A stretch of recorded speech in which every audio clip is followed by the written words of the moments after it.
Good morning, my dear students. We will be discussing this morning the different types of test questions that we are giving our students inside the class. So personally, I call this topic as the art of questioning. We will be discussing the different test items or simply test item construction. So this is just a continuation of our topic about the table of specifications last time kasi we will be identifying the different types of tests as well as we will be trying to correct the common practices in test constructions. We will try to craft test items following the guidelines and syempre finally we will be developing higher order thinking skills questions. So first up we have the art of questioning. This is according to Tony Robbins. The quality of your life is determined by the quality of the questions you ask. So technically, it's some kind of as a role ng teacher sa klase, we have to ask the right questions to get the correct responses from our students as well. So the idea is we cannot get the appropriate response if we're not giving the appropriate stimuli. So we have here the checkpoint number one. I would like to call it checkpoints or checkpoint number one before we proceed. What are the things to consider in constructing test items using paper and pencil tests? So a lot of things have been discussed about test constructions, and we have talked about the nature of our students primarily. Are they high achiever? Are they low achiever? Or are they just say average types of students? Another one that we are to consider is the time it would take us to give the assessment as well as the coverage of the topics we have covered during the discussion. So we're going to review first the preliminary concepts in test constructions. We have here the categories of classroom tests. Number one, we have the objective test, and number two is the essay test. So when you say objective test, um, these are tests that requires correct responses only one correct response rather. While when you say essay, these are uh, questions that could have an open-ended response or a one single response as well, but in paragraph form. The objective test items are subdivided into two. We have the free response test and the limited response test. So when you say free response test, the response must be supplied by the pupils or students such as identification. However, when you say limited response test, the item provides the options or choices from which the pupil will select the answer. So it could be true or false, it could be multiple choice, or it could be uh uh say alternate response types of tests. So we only have free response tests and limited responses in terms of objective types of tests or simply objective tests. On the other hand, when we say essays, we also have two categories. We have the number one, the extended response type, and the other one is the restricted response type. So from the terms themselves, when I say the extended response type, the pupils or the students are given freedom in their responses, so they can write whatever they are thinking. While on the other hand, when we say the restricted response type,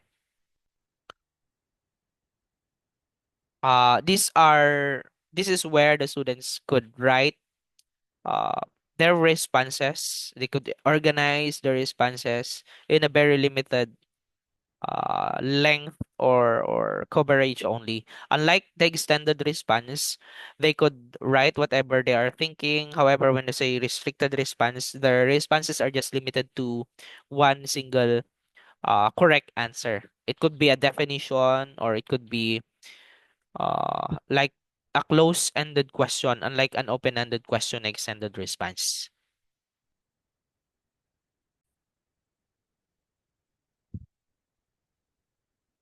Here are the different types of objective tests. We have the simple recall or simply the short answer question, the completion type, true or false types, multiple choice types, and simply matching type. So another question here, how do you assess the learning of your students in laboratory courses? So technically in laboratory courses, this could be assessed using performance types of assessment, which can never be limited to paper and pencil assessments only. So remember, we're gonna have a short review on about the revised Bloom's taxonomy. So the original is the terms they are using are nouns, and then they were revised into their verb forms. And one notable difference here is that from synthesis, from the fourth level of the taxonomy, it's revised into the topmost part of the taxonomy, which turned out to be creation.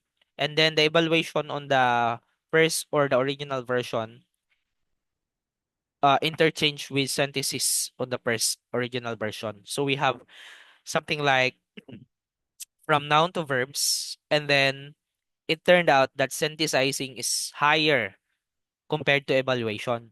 So we are using nowadays the revised Bloom's taxonomy, where the verb forms of the levels of the taxonomy are being used already. So remember, understand, apply, analyze, evaluate, and create. So the highest form of knowledge here is about creating or create. So we have here the basic definitions or basic applications of the Bloom's taxonomy. We have when we say remembering, we are just recognizing and recalling facts. When we say understand, we are understanding or comprehending what the facts mean. When we say apply, applying the facts, rules, concepts, and ideas. Analyze, we have breaking down information into parts. And then when we say evaluate, we are judging the value. So meaning we are giving value already to the knowledge that we have just learned. When we say when we say creating, we are combining parts to make a new whole or new whole. So these are the general guidelines in writing different types of tests. Number one, in terms of multiple choice types of tests, the main stem of the test item may be constructed in question form, completion form, or direction form. There are just three forms of the stem in a multiple choice type of test. So when you say stem, this is the question part of the multiple choice test. But excuse me, we otherwise call it as the stem. So it could be in a question form, completion form, or direction form. But remember, when you are using completion form as a multiple choice type, do not ever put the blank space at the beginning of the question. You may put it at the center or at the end of the question. So, for example, which of the following is the same as 1001? The stem here is the question itself. So this is in a form of a question form kasi it's an interrogative statement. This, on the other hand, is the completion form where there is supposed it's like a fill in the blanks, but there are options. So as the general rule in writing fill in the blank questions, it's the same in terms of putting it in a multiple choice type of test where the blank is supposed to be given or yeah, is supposed to be given at the end or at the center of the question. So think about this, 475 is the same as blank. So it's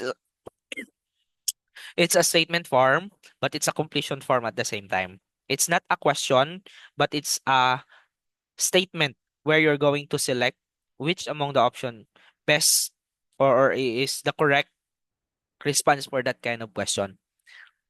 Another one is direction form. We have add 100,011 and 101. So ibig sabihin it's an instruction, it's a direction, it's not a statement, it's not a question. So the main stem should be clear, avoid awkward stems. So it's like this.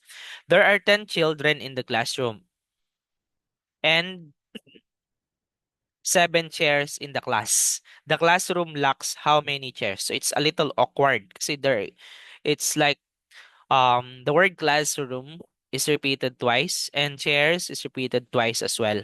So it could be that it could be revised into simpler form, but either way, this is a correct statement or this is a correct stem. It's a little awkward lang kasi there are redundant words that could be revised into this one. This is better. There are 10 children and 7 chairs in the classroom. How many chairs are needed? As compared to the original one, there are 10 children in the classroom and 7 chairs in the class, and the classroom lacks how many chairs? So it's a little off. So hence I said this is the better version of that question. Right? I mean the better version of that is STEM. There are 10 children and 7 chairs in the classroom. How many chairs are needed? So it's very comprehensible and it eliminates the unnecessary redundancy in the question. Another one, use a negatively stated stem only when significant learning outcomes required it. In the case, or in this case, the negative word like not and except should be underlined or capitalized. Ngayon, sabi niyo dyan, ano, use a negative statement or use a negatively stated stem only when significant learning outcomes required it. So if it's not necessary, do not use not or except. But if you're going to use it, as it is necessary, as the learning outcomes is significant, to use that negatively stated word, you have to underline or you have to capitalize or you have to highlight the word not or except. For example, which of the following is not a characteristic of a good research title? So the word not is a negative statement. So you have to capitalize it or say underline it or highlight it. Checkpoint number 3, we have how many minutes should we allow our students to answer each questions in the test? The idea is 1 minute per one question if it's a multiple choice type of test. Okay, 1 minute per one question. Constructing the choices or alternatives, we have list the alternatives in column. So when you say the alternatives, these are the choices. And if you're writing down or if you're writing the choices, you have to write them in column. So meaning when you say column, pababa, hindi siya pa horizontal. So vertical like this, A, B, C, D na pababa. It's not horizontal na A, B, C, and D. Another one, alternatives are arranged in natural order and according to length. All right. So when I say according to length, if the options or alternatives are in a statement form, the longer the options, it is better to write it on the last part of the alternative. So for example, we have here Jane is 10 years. But however, we're going to focus on the alternatives here, ano? The alternatives. And the idea is we are supposed to be arranging the alternatives in natural order. So when I say natural order, in increasing order. So this is technically erroneous kasi the guideline is violated. You have to arrange it in natural order. When you say natural order, increasing or decreasing, or if it's a sentence, arrange it based on the length. So you could revise that by simply putting A as 10, B 12, C 30, and D 365 trips. Another one, alternatives should have grammatical parallelism belonging to the same class and possessing the character of the correct response. So how is that? Clay can be used for garden soil, growing vegetables, making hollow blocks, and making pots. So if you're going to look at the options here, we have garden soil is a noun, growing vegetable is a verb, making hollow blocks is a verb, making pots is a verb. So ibig sabihin, there is no some concept ng parallelism being applied there. Check this option. The the other version is clay can be used for blank, growing fruits, growing vegetables, making hollow blocks, and making pots. So the second option here, or the second set here, is better kasi the first words are all now verbs rather, all verbs. So meaning the options are parallel. They are not a combination of nouns and verbs and all that. So ibig sabihin there is a parallelism observed in the options or alternatives. Another one, all distractors or wrong choices should be plausible. So when you say plausible, they are supposed to be not obvious. For example, who is considered as the brain of Katipunan? Aguinaldo, Bonifacio, Mabini, Rizal. Think about the options or look at the options. The options are arranged in alphabetical order and all of them are Filipino. So meaning the options or the wrong choices, the wrong options are plausible. If you don't have any idea about who's the brains of the Katipunan, you might get confused about who is who. Is it Aguinaldo? Is it Bonifacio? Is it Mabini? Or is it Rizal? Okay? Kasi all of them are Filipino. So the wrong choices there are plausible. They are not obvious as the wrong option. So we also have additional guidelines here. Responses should not be too short to emphasize vocabulary only and have consistently the same number of choices in all times. Use sparingly special alternatives such as none of the above or all of the above. So tingnan natin. If you have 50 items na multiple choice, you may use 4 options for each items. Do not ever put an item or give an item with only 3 options if all of the other items have 4 options. So use the same number of choices consistently. And use sparingly special alternatives such as none of the above or all of the above. Do not use them all the time. In terms of matching type naman, you have to put items on the left and number them. Put options on the right and designate them by letters. So you see what a matching types looks like. It's like the on the other side, these are the questions and you have to number them. And on the other side, these are the alternatives or the choices and you have to arrange them by letters. Again, the number of stems should not be more than 20 and should not be lower than 10. So ibig sabihin, when you are doing matching type, it should be 10 to 20 items, not 5 items only, ha? It's supposed to be 10 to 20 items. The number of choices should exceed the number of stems by at least 2 or reduce the effect of guessing. To reduce the effect of guessing. So most of the time, what we're doing in matching type is we are giving one extra option only. But the rule is that when you're writing a matching type test, you have to give at least 2 extra options. So ibig sabihin, if you have 10 items, you have to give 12 options to reduce the effect of guessing. We also have stems and choices should deal with similar kinds of contents. Ibig sabihin, if you are dealing with or if you're giving matching type questions such as the names of Filipino heroes, all of the options are supposed to be Filipino heroes. Do not ever put dates or names of places there. So if you're going to use or if you're going to make matching type tests as dates only, they put dates only. Do not mix names, names of people, names of places, dates, and terminologies all in the same matching type test.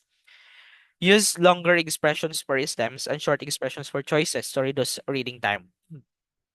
So the idea is, longer dapat yung stems and short yung choices. Hindi pwedeng mas mahaba yung choices kaysa sa questions. Another one, write complete names of people use as stems or choice to avoid confusion. Wag mag-abbreviate. Another one, stems and choices should be alphabetically arranged to reduce reading time and eliminate clues. Alphabetically arranged din dapat. Place all the items for one matching exercise on the same page. So hindi pwedeng makat. The direction should include the expected form of answer and where to place the answer. So it's like the direction is supposed to be clear. Where are the students gonna put their answers? Is there a blank at the beginning of the number, or are they just going to write the responses after each number? In terms of completion test, when you say completion test, it's some kind of fill in the blanks. So we have to omit important words only. Do not omit yung mga not so important words. So omit keywords and phrases rather than trivial details. For example, we have here, Jose Rizal was born on June blank 1861. So what's the sense of omitting the date? No? So the better option there or the better form there is Jose Rizal was born on the exact date. Another one, do not take statements directly from textbooks. So you have to paraphrase the statements you are getting from the books or from the references you are using. Don't have more than two blanks in the same item because it's confusing. Just give one blank in same single item only. Make lengths of blanks equal to avoid giving clues or giving of clues. So if the item is or if the correct item is a little longer, regardless, you have to make the blanks equal with the different with the previous items, whether or not they are requiring a single word or a phrase or a longer statement as the correct answer. Construct the sentence such as the blank is near the end or at the end of the sentence. Ito yung sinabi ko kanina. You can put blank at the center or nearing the end or at the end of the sentence, not at the very beginning. So we have avoid over mutilated statements such as this. So if you cannot avoid putting two blanks in one question, make it a point that the blanks are keywords that you are trying to omit. Not like the poor one. Dito, the blank is obtained by dividing the blank by the blank. So it's kind of confusing kasi there's a lot of blanks na you have to provide. Unlike the better one, the IQ is obtained by dividing the blank by the blank. So at least there are just two mutilated or blanks there that the students are to provide. And consider the blanks given, they are of equal sizes. Walang mas mahaba, walang mas maigsi. Another one, whenever the indefinite article is required before a blank, write it in a form of a or an to avoid giving clue whether the correct answer begins with a vowel or a consonant. For example, we have here, Madeline picked an apple. It could be the word could starts with a vowel word, a vowel letter rather. While consider the better option, we have Madeline picked an of the three and ate it. So it could be a vowel, it could be a consonant letter. So do not really give options or clues kasi the students will just guess. In terms of types of true or false test, we have the single true or false or the modified true or false. When I say single true or false, the idea is each item is single statement to be marked by the student as true or false. However, when I say modified true or false, it's like the common thing is you're going to identify if the statement is true. If it's false, you have to make it correct. Okay? So that's the modified true or false. We have guidelines in constructing true or false. Number one, you have to avoid the use of usually, generally, often, and sometimes because they most likely appear in true statements. Another one is absolute terms like never, all, none, always, and only should always be avoided because they usually indicate false answer. Kasi the idea is sometimes true is always false and sometimes false is always false. That's the overall idea of the guideline number one and two. Third is use simple, clear, short statements. Do not confuse the students. Another one, response may be circling T or F rather than writing the word F if it's true. I mean, if it's false, and T, true rather if it's true. To minimize time answering. So, ibig sabihin, what we're doing pala na writing true, writing false is a little off the guidelines. The idea dapat pala is we're giving T and F and then the students will be circling it down. Circling it out lang. Have approximately equal number of true or false. So, ibig sabihin, if you have 10 items, dapat 10, out of 10, 5 ang true, 5 ang false. Avoid the use of negative statements, particularly double negatives. Double negatives contribute to ambiguity. For example, it's like this. The answer in multiplication is not called difference. It's not called. The difference itself there is the negative already. Negative statement or negative part of the statement that makes the entire item a false one. And then you are including not there at the end or uh before the keyword that is being put as a negative, making it a double negative. It's a little bit confusing. So check the options there, TF. So obviously the idea is the students will just circle T or circle F. The better form there is the answer in multiplication is called product. Or it could be the answer in multiplication is called difference. That's it. We also have, in terms of essay tests, ask specific questions, expecting a specific answer. Have more questions with short answer than few questions with long answers. And each question should measure only one kind of understanding. That's why when giving essay questions or essay tests, it's not advisable to give a lot of questions and then the students will just select one or two to answer. That's not so advisable. Although we are doing that, but the idea kasi is it's not easy to formulate questions of uh equal level of understanding as a response. Another one, questions should be written so that it will elicit the type of behavior you want to measure.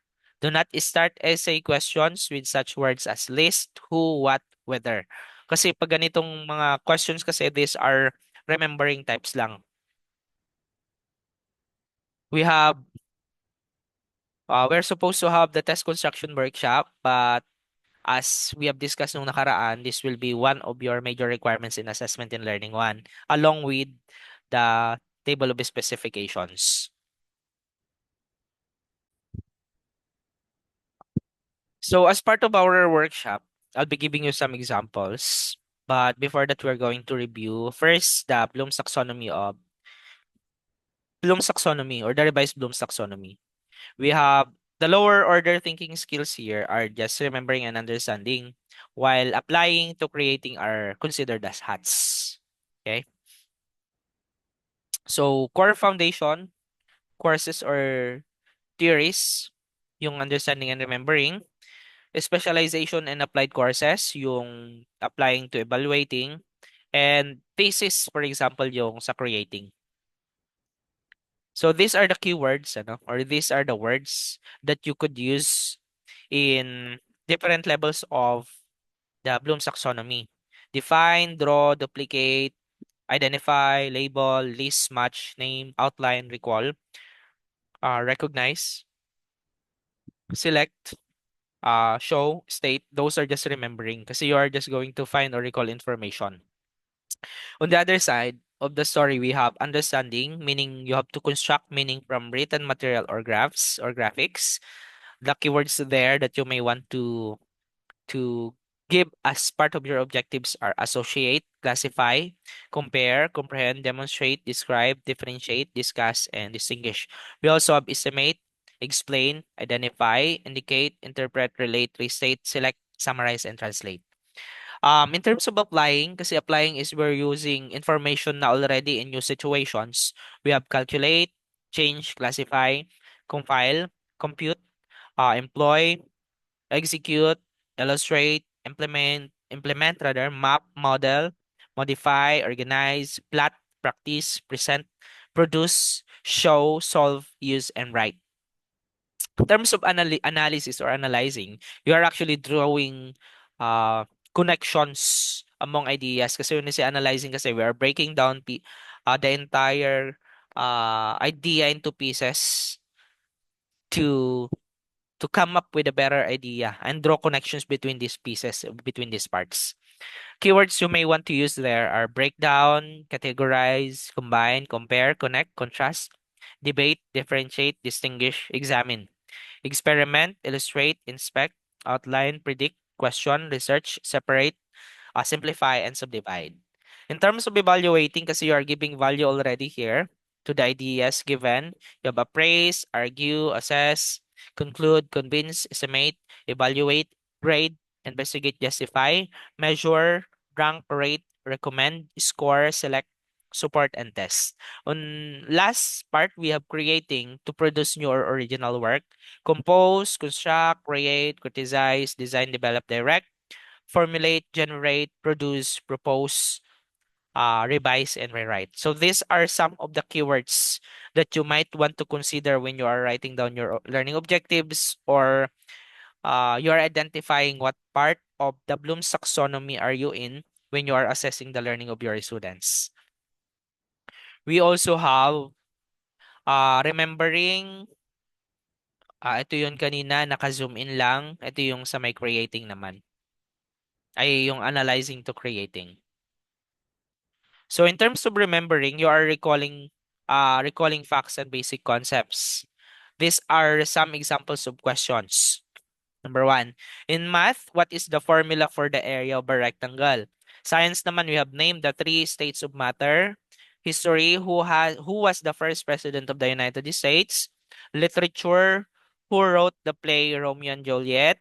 Ethics, what is the definition of utilitarianism in ethics? And in HM, what is the definition of hospitality? So when you say remembering, you're just trying to recall facts and basic concepts or information. In terms of other different uh, disciplines, we have what is the purpose of an IP, address in networking, what is the primary purpose of crop rotation in agriculture, in business administration, what are the four functions of management, financial management naman, what is the definition of net present value, and in Filipino, ano ang ibig sabihin ng pang-apay? So all of those questions elicit recall lang sa mga students niyo.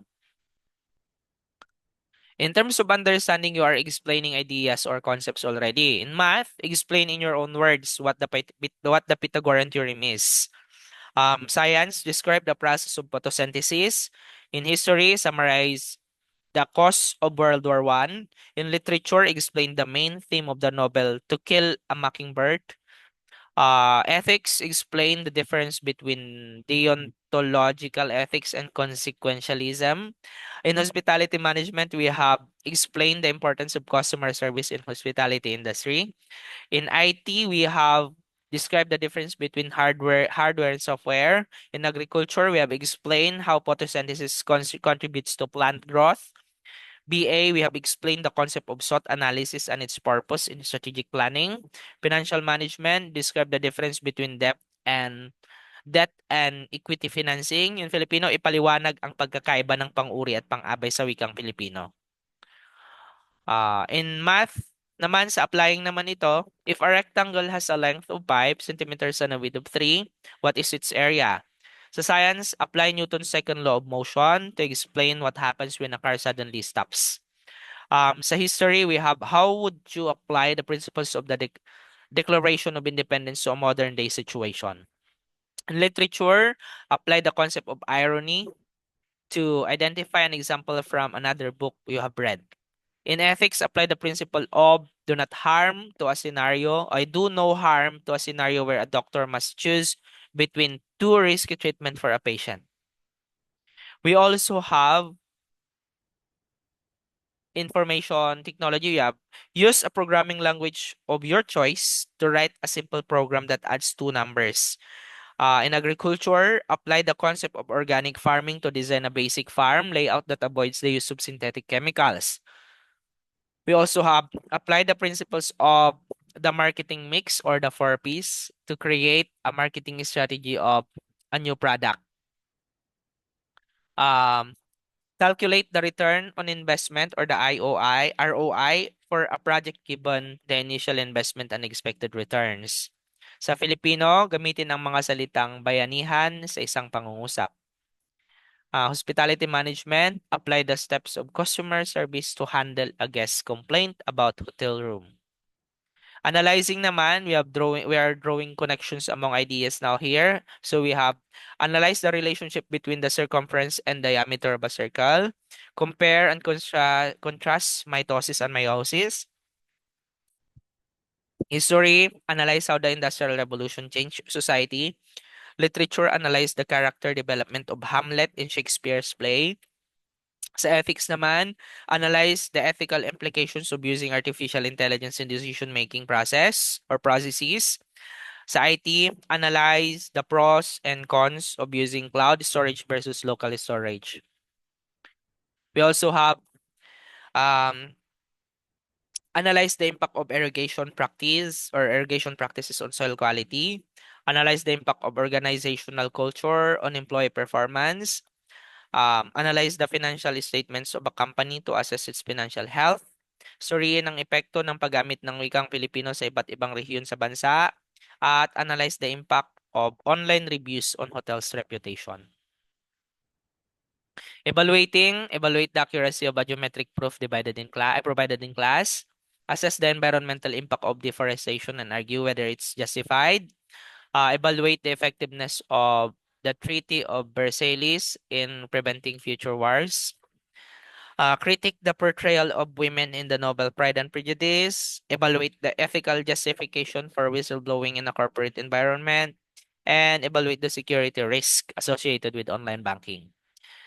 Another one, evaluate the sustainability of monoculture farming practices.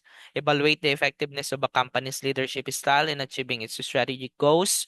Evaluate the risk and return of different investment options to make a recommendation for a diversified portfolio. Sa Filipino naman, pagtasa, paano paano nakatutulong ang paggamit ng wikang Filipino sa pagpapalaganap ng kultura at tradisyon sa Pilipinas.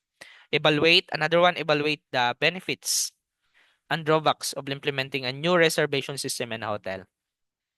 Sa creating naman ito yung last part, it's like you are producing new or original work out of the concepts that we have just learned. So ito yung kadalasan ay pinakamahirap i-achieve sa paper and pencil assessment. Create a real-world problem that can be solved using the quadratic formula. Design an experiment to test the effect of sunlight on plant growth. Create a documentary script about the civil rights movement. Write an alternate ending to the novel 1984 by George Orwell. Create a code of ethics for a new social media platform. Design a user interface for a mobile application aimed at helping students manage their homework.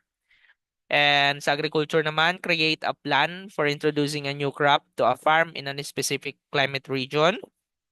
We also have develop a business plan sa business ad, create a financial model sa financial management, sumulat ng maikling kwento na may temang pagkakaisa na ginagamitan ng mga salitang hiram sa ibang wika.